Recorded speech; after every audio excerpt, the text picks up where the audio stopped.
Le tengo que confesar al doctor Luis Grach, que está acá con nosotros, que este es un segmento ya esperado.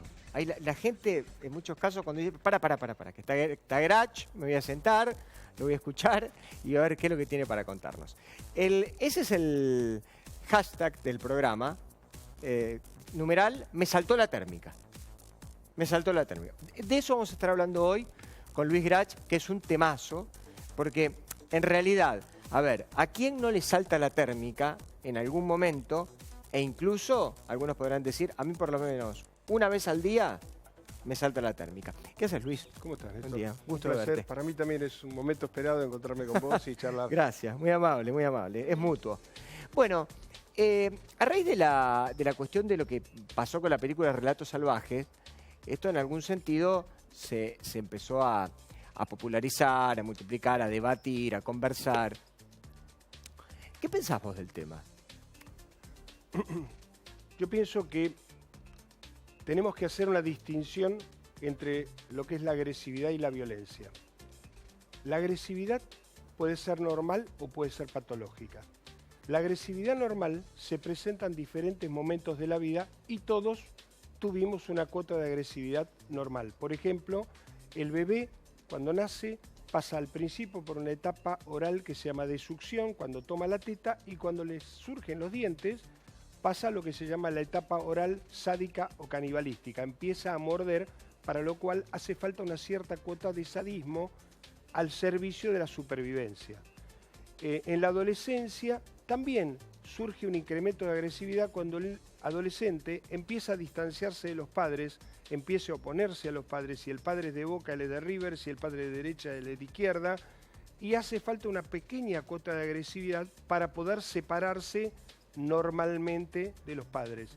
En la vida sexual hace falta una pequeña cuota de agresividad. El hombre tiene que tener un cierto monto de agresividad amorosa para poder penetrar a una mujer. Cuando un hombre tiene una inhibición o tiene una culpa muy grande de la agresividad normal que hace falta para abrazar, para morder cariñosamente a una mujer o para penetrarla, tiene una inhibición en su sexualidad. Eso sería la cuota de agresividad normal, la agresividad que hace falta para trabajar, para luchar con la sociedad, para tener éxito. Para eso hace falta una cuota de agresividad que es normal. La hermana mayor de la agresividad es la expresión patológica de la agresividad, que es la violencia. La violencia se puede dar en diferentes órdenes. Se puede dar en el orden de lo psicológico, en el orden de lo verbal, en el orden de lo sexual y en el orden de lo físico. O sea, en una pareja, un hombre o una mujer que agrede verbalmente a su cónyuge, que le pega, que abusa sexualmente del otro, todo eso es violencia. Ahora, ¿cuándo decimos que una persona es violenta? Una persona es violenta cuando es irracional, cuando no puede soportar debatir las ideas y discutirlas en un plano de paridad, cuando siente, llevado por su egoísmo y por su narcisismo, que su opinión es más importante que la de los demás, siente que él tiene más razón que los demás y no tolera ser contrariado, no tolera que alguien le diga que no tiene razón o que alguien denuncie que se equivocó, porque presa de la vergüenza siente que tiene que tomar venganza, y esa venganza en general es tomada por métodos violentos. O sea, los jefes. No necesariamente los Pero jefes. bueno, pero digo, en general, a ver, vos te vas a encontrar con que por ahí es muy difícil, en todos los ámbitos de trabajo ocurre, Sí. explicarle al otro una posición, cuando es tu jefe, explicarle al otro una posición diferente a la que tiene, porque en realidad me parece que el razonamiento que hacen es, si yo llegué a ser jefe, se supone que soy mejor que vos, por lo tanto tengo razón. En realidad no es así, porque en un ámbito laboral lo que hay son superioridades funcionales. Los seres humanos somos todos iguales, pero obviamente dentro de una institución, dentro de un hospital, el jefe de servicio tiene más autoridad que el médico de planta, porque el jefe de servicio ya fue médico de planta y no solamente tiene más autoridad, sino que tiene más experiencia y tiene más responsabilidad. El problema es cuando alguien pretende ser autoritario con eso y no tolera que lo contradigan o que alguien le objete algo. Por ejemplo, si vos sos mi jefe en un ámbito y yo te digo, mira, Néstor, me parece que te equivocaste en eso, y vos te ponés loco y sentís que tenés que hacer justicia conmigo porque vos tenés más derechos que yo, porque vas a hacerme aprender cosas por medio de la violencia, porque el sujeto narcisista siente un brutal enfado, una brutal irritación, una brutal vergüenza cuando alguien le dice que se equivocó y siente que la manera de enseñarle, entre comillas, al otro es mediante un método violento que él le va a hacer entender al otro cómo son las cosas en realidad, porque cree que las relaciones son asimétricas. Una cosa es la asimetría funcional y otra cosa es la asimetría real. Por ejemplo, un juez tiene una autoridad mayor que la mía, pero no por eso puede ser autoritario. Para aplicarme una pena, tiene que demostrarme que yo soy culpable. El sujeto violento, narcisista, por su gran narcisismo, no tolera que le discutan algo porque se pone loco porque siente que lo toman como mentiroso o se pone loco porque alguien ocupa su espacio, por ejemplo, cuando va manejando y alguien lo cruza. Bueno, ahí justo tocaste un estaciona. tema. Permitime hacerte una pregunta. Sí. ¿Por qué mucha gente, yo no sé si la mayoría, la minoría, pierde los estribos cuando va manejando? ¿Por qué se produce en ese ámbito? Bueno, hay diferentes motivos que exacerban la agresividad. Por ejemplo, el calor exacerba la agresividad. El hacinamiento exacerba la agresividad. Cuando estamos en un embotellamiento nos ponemos más agresivos. El dolor nos pone más agresivos. A vos te duele una muela y viene alguien y te habla cariñosamente y vos le respondés mal. Haber dormido mal nos exacerba la irritabilidad. O sea, todos los seres humanos tenemos un nivel de agresividad, como decía al principio, que es normal, que puede ser exacerbado y que nos pone violentos.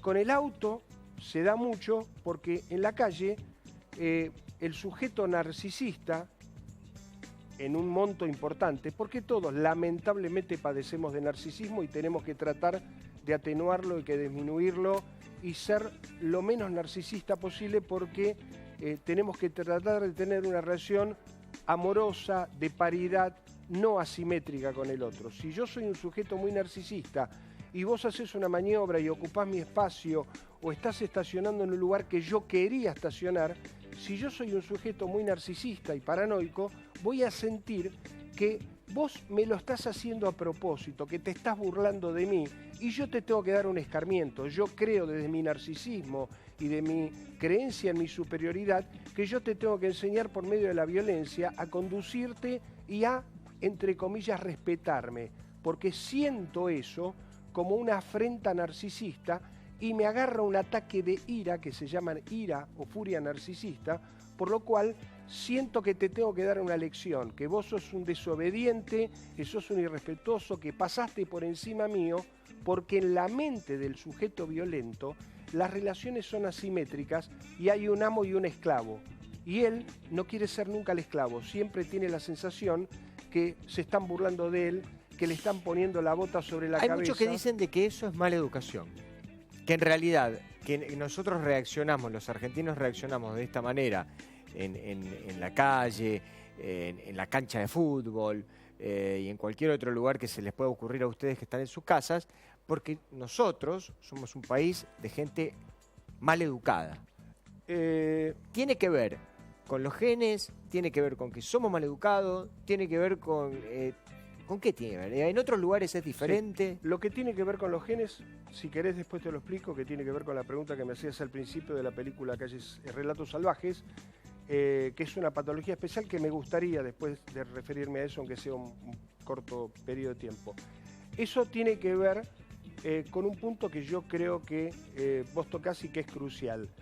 El ser humano necesita que le pongan límites a su agresividad y a su narcisismo. Todos tenemos una proclividad y una tendencia a ser omnipotentes. Todos queremos tener una gratificación continua. yo quiero ir por la calle y que todo el mundo me ceda el espacio, yo quiero estacionar donde yo quiero y necesito, yo quiero no hacer cola. Eso es mi narcisismo. Hay ámbitos donde desde tempranamente los padres nos ponen límites a esa omnipotencia y a ese narcisismo. Mi papá me dice esto no se puede, esto está prohibido, tenés que acatar ciertas normas, y entonces eso que es la función paterna es la persona que introduce la ley dentro de la familia y me incluye dentro de mi cabeza la ley. Si yo vivo en un país donde las leyes son laxas, donde yo violo un semáforo y puedo cohibir a un policía, donde yo siento que no me va a pasar nada grave, evidentemente mi narcisismo prevalece y trato de imponer omnímodamente mi voluntad y me transformo en un maleducado. Yo creo que eso es una patología que se cura con 8 horas de vuelo. Cualquier argentino que llega a Miami no tira un papel en la calle. ¿Por qué? Porque siente que en ese contexto va a haber sanciones. ¿A qué me refiero con esto? Me refiero a que todo el mundo, todos nosotros, tenemos la ilusión narcisista, el capricho de ser gratificados constantemente y de que el otro esté a nuestro servicio. Queremos ser amos. Ahora, en la medida en que vivimos en una familia donde se nos ponen límites, donde no se nos gratifica irrestrictamente, donde amorosamente nos dicen lo que se puede y lo que no se puede, salimos de allí siendo sujetos capaces de considerar al prójimo, al próximo, al otro, y aprendemos a tratar al otro como queremos ser tratados nosotros. Yo me acuerdo cuando era chico, era muy normal escuchar en la casa de mi casa, en la casa de mis amigos: no lo hagas calentar a mi viejo porque se pudre todo. No lo quiero hacer calentar a mi viejo porque se pudre todo. Esta cosa de no hacerlo calentar al viejo, que era muy normal en una época, cambió. Y además, ¿tenía que ver con esto de que le saltaba la térmica por cualquier cosa antes a la gente? Yo creo que en cierto modo cambió y en otro no tanto. ¿A qué creo yo que se debe? Yo no soy sociólogo, pero voy a intentar dar una cierta explicación acerca de eso. Yo creo que afortunadamente la figura social y la autoestima en general de la mujer ha crecido mucho y se rompió con una asimetría excesiva que existía en nuestra época, en mi época, donde el padre era la suprema autoridad y la madre era una especie de esclava sumisa que tenía que cumplir con las órdenes de su máxima autoridad, que es el padre. Yo creo que lo normal es que la autoridad descanse en ambos padres y ambos padres tienen que respetarse y valorarse mutuamente. Cuando una mujer le decía al hijo: mirá que viene papá y le va a saltar la térmica, lo que generaba en el hijo no era solamente el respeto por la ley, sino a veces un temor reverencial por la figura paterna, y entonces muchas veces la madre figuraba o aparecía como el policía bueno y el padre como el policía malo. La ley la tienen que imponer, los límites la tienen que imponer el padre y la madre. Sobre todo, eso se debe a que a veces hay una relación de mucha competencia y de rivalidad en los matrimonios más modernos, más jóvenes, porque la mujer dejó de tener afortunadamente el nivel de sumisión o de esclavitud respecto del hombre, pero creo, y sobre todo se dan los matrimonios separados, donde muchas veces hay una tendencia a desautorizar a la otra figura paterna. Además, una figura recurrente era en una época, incluso tomada por la televisión y por el cine, donde se lo veía a la mujer diciéndole al hijo: no lo hagas, a tu papá no lo hagas poner mal, no lo hagas poner nervioso porque le va a dar un infarto. Entonces se veía al padre infartado por alguna cosa que había hecho el hijo. Era tremendo, ¿no? Lo que digamos como ejemplo social. Eso es tremendo porque eso es la génesis del sentimiento de culpa. Muchos de nosotros hemos concurrido a consultorios psicoanalíticos con el objetivo de curarnos de dos síntomas que son terribles, que son el miedo y la culpa. ¿Y la culpa de dónde viene? Viene justamente de ese discurso de los padres que muchas veces nos llenan de responsabilidad y de culpa, haciéndonos sentir que los disgustos que los hijos pueden darnos pueden, digamos, ir en contra o atentar contra nuestra propia vida. Ahora, yo quería referirme a un cuadro particular que se llama trastorno explosivo intermitente o furia de los caminos. Refiriéndome a lo primero que sacaste vos el tema de la película esta, Relatos Salvajes. Hay personas que tienen un trastorno específico que se llama trastorno explosivo intermitente y que se diagnostica con bastante dificultad porque hace falta haber tenido como mínimo 3 episodios a lo largo de toda la vida.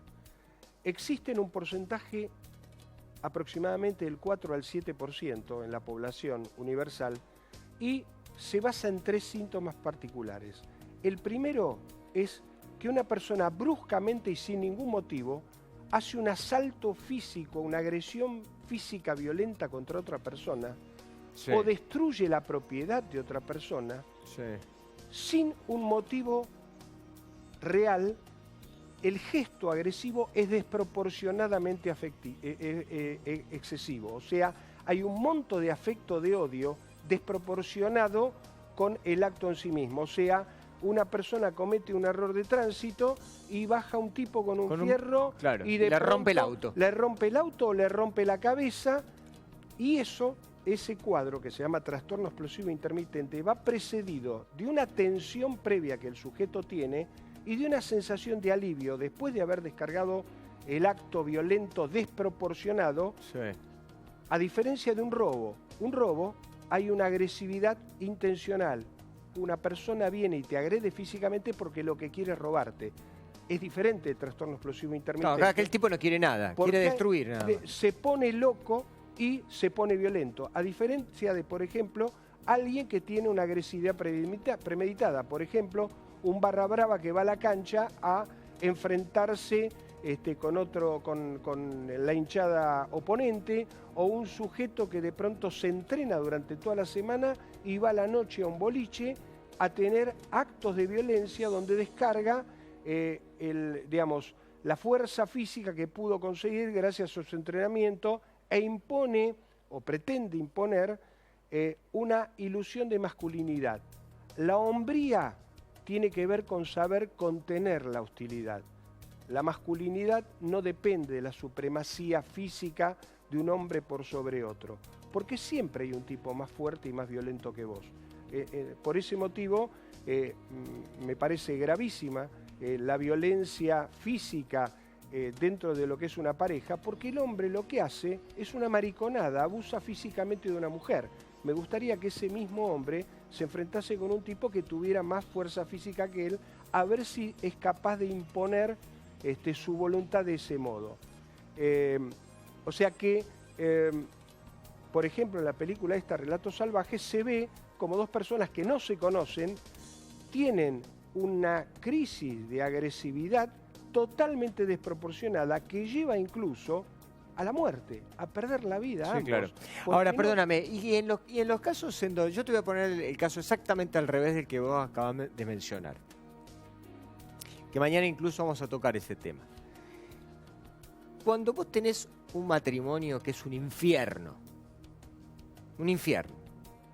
que llegas a tu casa, que abrís la heladera y que no tenés nada, que tu mujer no solamente no te espera con un plato de comida, sino que además está mirando la televisión y el chico no hizo los deberes, está en cualquier cosa, que le decís algo y te dice, deja, no me rompas, ocúpate de lo tuyo. Que le decís, escúchame, esta situación hay que hablarla, tenemos que hablar, no tengo nada que hablar con vos. Que es una sucesión de hechos que van llenándola a la otra persona a punto de que en algún momento, intencionalmente o no, la persona explota. ¿Qué haces? ¿Qué hay que hacer? La persona que padece esta situación hace lo que hacemos todos los neuróticos, nos postulamos como objeto. ¿Qué quiere decir esto? Si nosotros nos vamos de este estudio, dejamos estas 2 sillas aquí, cerramos el estudio y nadie ingresa aquí, y volvemos mañana, ¿dónde van a estar las sillas? En el mismo lugar, porque no tienen vida propia, porque son objetos, porque no son sujetos. El sujeto tiene vida propia y para la persona humana es imposible ser objeto. Nos postulamos como objeto, porque cuando somos objeto nos victimizamos y lo que nos pasa es responsabilidad del otro.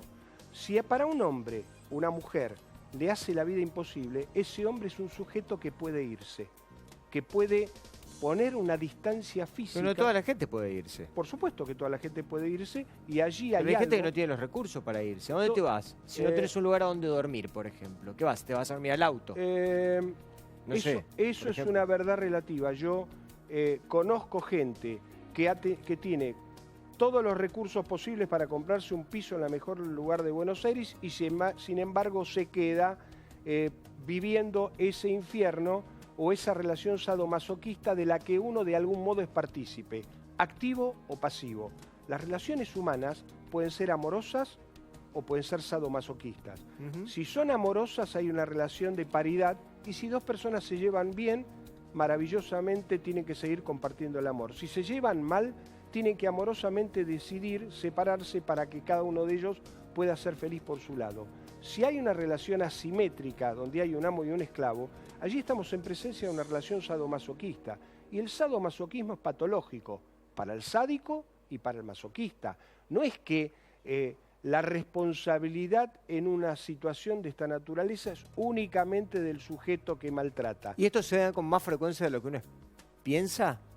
Lamentablemente sí, lamentablemente todos los seres humanos, como dije al principio, tenemos un nivel de agresividad que tenemos que combatir, que tenemos que estar constantemente alertas a eso, porque tenemos que encontrar maneras de poder transformar esa agresividad en una situación, por ejemplo, lúdica, cuando uno juega un partido de fútbol, o cuando uno hace cualquier otro tipo de deportes, o cuando uno tiene un diálogo o una discusión amistosa con alguien, uno también de algún modo está tramitando la agresividad porque uno está tratando de ver qué argumento tiene más supremacía por sobre el otro. Si yo discuto algo contigo y yo siento que te gano la discusión, de algún modo hay un cierto nivel de agresividad. ¿Por qué, por ejemplo, qué haces cuando vos en tu matrimonio, en la pareja, advertís que el otro está particularmente irritable? Muy buena la pregunta. Creo que en ese punto uno tiene que hacer una decisión consciente. ¿Qué quiere decir? Yo tengo que decidir qué camino voy a tomar. Si yo tengo una relación de pareja, tengo que decidir cuando surge un conflicto, ¿qué quiero? ¿Llevarme bien o tener razón? Si lo que yo quiero es tener razón, estoy ingresando en la autopista del narcisismo, de un ego versus otro ego, y entonces voy a tener una pelea porque yo voy a querer tener razón y muy probablemente mi pareja, mi mujer también va a querer tener razón porque mi narcisismo estimula el narcisismo del otro, del mismo modo que mi ira estimula la ira del otro. Si yo voy por la ruta del llevarme bien, probablemente voy a tratar de morigerar, de atemperar esa discusión, postergándola o haciendo el esfuerzo intelectual en qué puede ser que el otro tenga razón. El sujeto narcisista funciona con el todo o nada. O yo tengo toda la razón o vos tenés toda la razón. O yo soy un genio o me estás tratando como un estúpido, como un mentiroso, y yo voy a tener que obligarte a que respetes mi argumento, me respetes a mí, y si no lo entendés por las buenas, te lo voy a hacer entender por las malas. Cada vez que hablamos con el otro, siempre tenemos, para mí, si queremos llevarnos bien, tenemos que tomar como premisa escuchar al otro y pensar en qué puede ser que tenga una parte de razón. No va a tener toda la razón, así como yo tampoco tengo toda la razón. Sí. Pero digamos, hay momentos que cuando vos te pones a discutir con el otro, sí, vos decís, o mejor dicho, no discutir, sino advertís de que cualquier cosa que vos digas, el otro te la retruca o te contesta mal o lo que fuera. Vos decís, bueno... Pero... Tenés que parar y tenés que... El problema no soy yo, el problema es el otro. Tenés que parar y tenés que denunciar la situación diciéndole, mira, estamos ingresando en un territorio donde nos estamos poniendo violentos. Es como si yo voy a comer a la casa de unos amigos y de pronto yo expreso una idea política y otro yo noto que se encoleriza y que la cosa está para discutir. La gente agarra y dice, ¿sabes qué? No hablemos de política, cortémosla acá, porque es como si yo voy con mi auto y hago una mala maniobra y vos me mirás y yo te miro y te digo, ¿qué te pasa, estúpido? Claro. ¿Querés que me baje y te pegue? ¿Vos qué me dirías? Claro. Bueno, bajate. O sea, bajarías a pelearte. Ahora, si yo hago una va subiendo la apuesta. Ahí mi narcisismo estimula el tuyo. Ahora, si yo hago una mala maniobra y vos me mirás y te digo, discúlpame, claro. Discúlpame, viste, me acabo de enterar de que mi mujer tiene neutralizaste un amante, todo. Se acabó. O por lo menos levantar la mano y pedir exacto. disculpas. O sea que en la medida en que yo no ingreso por la disputa de egos, de a ver quién tiene razón, sino que ingreso por la autopista de privilegiar el llevarme bien y el decir, no discutamos, o tenés razón en esto, en este aspecto tenés razón. Lo que pasa es que muchas veces el narcisismo propio hace que nos cueste darle la razón al otro, y eso es el núcleo básico, creo yo, del porcentaje altísimo de conflictos de pareja y de familia. La relación competitiva donde los dos pretendemos tener razón, en vez de hacer una especie de pacto voluntario y consciente de deponer nuestros narcisismos y que cuando discutamos, porque vamos a tener que discutir, vos dame la razón en la pequeña parte que yo puede ser que tenga razón y yo te voy a dar la razón en la pequeña parte en que vos puede ser que tengas razón y llegaremos a acuerdos. Gracias, Luis. Un placer. No sé si le habremos solucionado las cosas a la gente que le salta la térmica, pero por lo menos algunos consejos, algunos tips les hemos dado. Uno tiene que saber que cuando a uno le salta la térmica, ingresa en el campo de la irracionalidad. ¿Y cuál es el privilegio que tenemos los seres humanos por sobre el resto de la escala animal? La racionalidad. No nos podemos permitir el lujo, entre comillas, de ser irracionales, de comportarnos como animales. Ningún animal de la escala zoológica mata por matar, solamente mata por sobrevivir. El ser humano que goza del privilegio de la racionalidad, del intelecto, no puede cometer la barbaridad, la atrocidad